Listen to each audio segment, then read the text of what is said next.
भारतीय जनता पार्टीची निवडणूक पूर्व तयारीची ही एक पद्धती आहे। आमचं सौभाग्य आहे की भारतीय जनता पार्टीचे राष्ट्रीय महासचिव राहिलेले मध्य प्रदेश शासनाचे मुख्यमंत्री आणि संघटित अतिशय मंझवे खिलाडी ज्यांना म्हणता येईल असे आदरणीय आमदार श्री कैलास विजयवर्गीयजी हे नागपूर जिल्ह्याला प्रभारी लाभलेले आहे। सध्या त्यांचा 12ही मतदारसंघामध्ये प्रवास आहे। काल 2 ग्रामीणचे मतदारसंघ झाले, आज काटोल आणि हिंगणा होते आहे।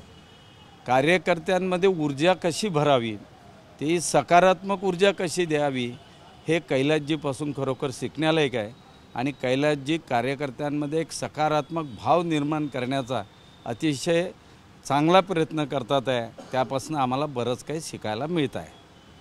काल जी रामटेकमध्ये बैठक झाली त्या बैठकीमध्ये आशिष जयस्वाल यांना उमेदवारी देऊ नये, उमेदवारी दिल्यास भाजपचे कार्यकर्ते काम करणार नाही अशी कार्यकर्त्यांनी भावना जी आहे ती मांडली। 2 तास चाललेल्या बैठकीत आशिष जयस्वाल हे 2 शब्द आमच्या एकाही कार्यकर्त्यांनी उच्चारलेले नाही।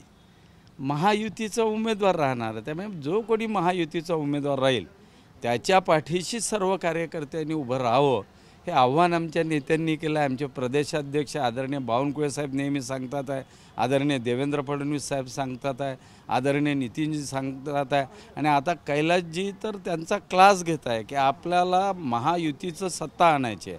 महाराष्ट्रामध्ये चांगले कामं विकासाची कामं करायची असेल, देशाला विश्वगौरवपदी न्यायचं असेल तर भारतीय जनता पार्टीचा कार्यकर्ताच हे काम करू शकतो। त्यामुळे अतिशय सकारात्मक पद्धतीने रामटेकची सुद्धा बैठक झाली।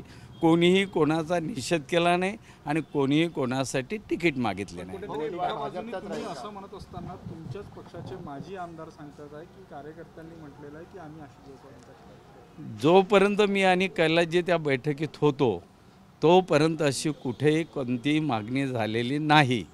आता प्रत्येकाला कुठली तरी आशा असते, रेड्डीजींना वाटत असेल की मला उमेदवारी मिळाली पाहिजे, त्यामुळे साहजिक आहे रेड्डीजी आशिषजीच्या विरोधात बोलणे आशिष, पण हे काही काळ चालेल।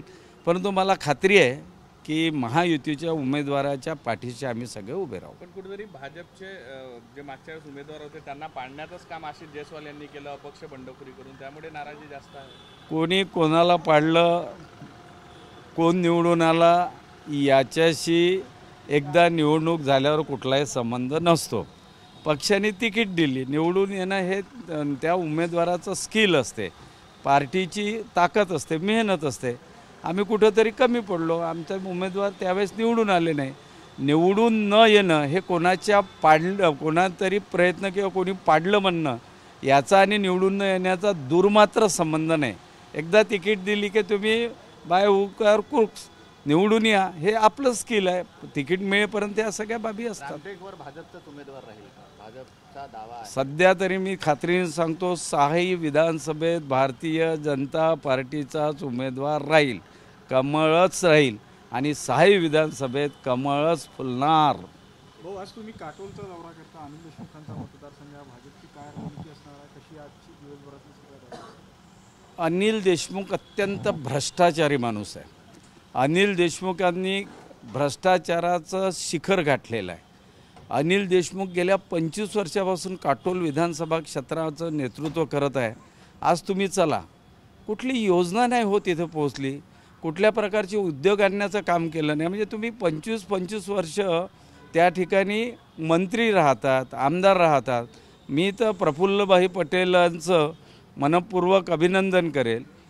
त्यांनी त्यांच्या सांगितलं की अनिल देशमुख यांनी कुठले उद्योग आणले, काय केलं, त्यांच्याच पक्षाचे त्या तत्कालीन ते नेते होते आणि त्यामुळे काटोलचा जर विकास करायचा असेल तर भारतीय जनता पार्टीचा आमदार निवडून येणं ही काळाची गरज आहे। त्यामुळे भ्रष्टाचार संपवणे आणि सुशासन आणणे आणि विकास आणणे यासाठी आम्ही प्रयत्न करतो आहे।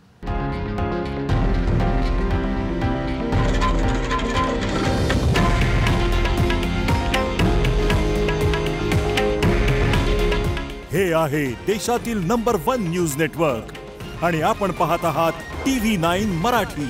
काळजी तुमची, हित महाराष्ट्राचं।